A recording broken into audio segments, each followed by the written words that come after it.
Hello guys, welcome to Deepak TNPSC academy. நம்ம சேனலுக்கு யார் புதுசாக வந்தாலுமே சேனலை சப்ஸ்கிரைப் பண்ணுங்க, லைக் பண்ணுங்க அண்ட் ஷேர் பண்ணுங்க. முடிஞ்ச அளவுக்கு யார் யார் பார்க்குறீங்களோ அவங்க இந்த சேனலை பிடிச்சிருந்துச்சுன்னா சப்ஸ்கிரைப் பண்ணுங்க. ஓகேவா? வாங்க நம்ம வீடியோக்குள்ளே போகலாம்.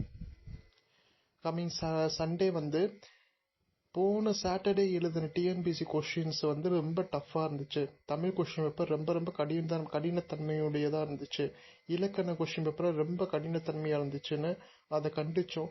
போஸ்டிங் இன்க்ரீஸ் பண்ணணும்னு அந்த ஒரு கோரிக்கைக்காண்டியும் இது 2 கோரிக்கைக்காண்டியும் கம்மிங் சண்டே பழங்கானத்து ரோட்டில் மதுரையில் போராட்டம் நடத்துகிறதா அனௌன்ஸ்மெண்ட் பண்ணியிருந்தாங்க அகாடமி சைட்லேருந்து. ஆனால் இப்போ மதுரை கமிஷன் ஆஃபீஸ்லேருந்து என்ன ஒரு புது அறிவிப்பு வந்திருக்குன்னா, டிஎன்பிசிக்கு எதிராக யார் யார் போராட்டமும் போர்க்கொடியை தூக்குறாங்களோ அவங்க எல்லாருமே சட்டத்துக்கு முன்பாக நடவடிக்கை எடுக்கப்படும்னு ஒரு அனௌன்ஸ்மெண்ட் வந்திருக்குது. அந்த அனௌன்ஸ்மெண்ட்ல இப்ப எல்லாமே டிவி நியூஸ்ல எல்லாமே இப்போ அதுக்குண்டான அனௌன்ஸ்மெண்ட்டுக்கு உண்டான நியூஸஸ் போட்டுக்கிட்டு தான் இருக்காங்க. ஓகேங்களா? அதனால இது நம்ம மாணவர்கள் ரொம்ப ஒரு பக்குவமான ஒரு நிலையில எடுத்து செல்ல வேண்டிய காலகட்டம். அதனால யாரும் அவசரப்பட வேண்டாம். சரிங்களா?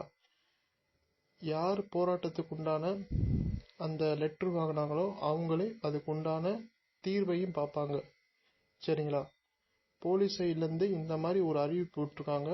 நான் அதுக்குண்டான நியூஸையும் என்னோட டிஸ்கிரிப்ஷன் பாக்ஸில் நான் வைக்கிறேன். நீங்கள் அதை போய் பாருங்கள். ஓகேங்களா? Thank you to all. யார் யார் புதுசாக வரீங்களோ அவங்களாம் நம்ம சேனல் சப்ஸ்கிரைப் பண்ணுங்கள். தேங்க்யூ.